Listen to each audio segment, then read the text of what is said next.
Hello friend, नमस्कार, प्रणाम। कैसे हैं आप सभी लोग? उम्मीद करती हूँ आप लोग बहुत अच्छे होंगे, स्वस्थ और मस्त होंगे। मैं पूनम मोदी सिंगर अपने यूट्यूब चैनल पर आप सभी का तहे दिल से स्वागत वंदन अभिनंदन करती हूँ। और मैं आज आप सभी के बीच में एक बहुत ही प्यारा सुंदर सा देवी पचरा गीत लेकर आई हूँ। फ्रेंड, गीत को पूरा सुनिएगा और कमेंट बॉक्स में ज़रूर बताइएगा कि गीत मेरा कैसा है। तो चलिए देर न करते हुए मैं सुनाती हूँ अपने इस गीत को। डोली चढ़ी के आई मैया सेवा का दुआरिया हो, नजरिया भरी के ना हो, नजरिया भरी के ना। लोगवा करी है दरस मयरिया हो, नजरिया भरी के ना। लोगवा करी है दरस मयरिया हो, नजरिया भरी के ना। केहू जल लावे मैया धोवे के पयरिया हो, गगरिया भरी के ना हो, गगरिया भरी के ना। केहू धोवेला डगरिया हो, गगरिया भरी के ना।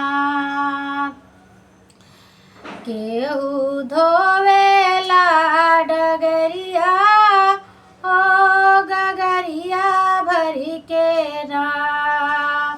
केहू लावे बेला अड़हुल चंपा से कनेरिया हो, डेलरिया भरी के ना हो, डेलरिया भरी के ना।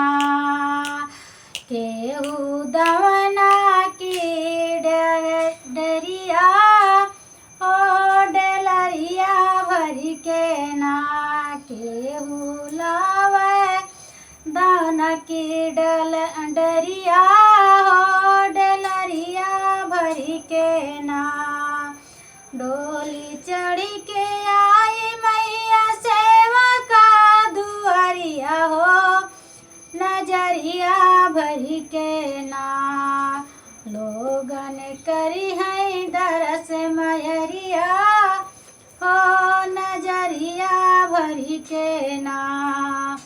केहू साजे सिंदूर मांगे टिकवा चुनरिया हो, पयरिया भरी के ना। कैले सेवा की तैयारिया हो, पयरिया भरी के ना। कैले सेवा की तैयारिया हो, पयरिया भरी के ना। केहू भोग मेवा मिश्री घीव गुड़ दहड़िया हो, किथरिया भरी के ना हो, किथरिया भरी के ना। केहू फाला की टोकरिया हो, किथरिया भरी के ना। केहू था फल की टोकरिया हो, किथरिया भरी के ना। डोली चढ़ी के मैया आई सेवा का दुआरिया हो, नजरिया भरी के ना।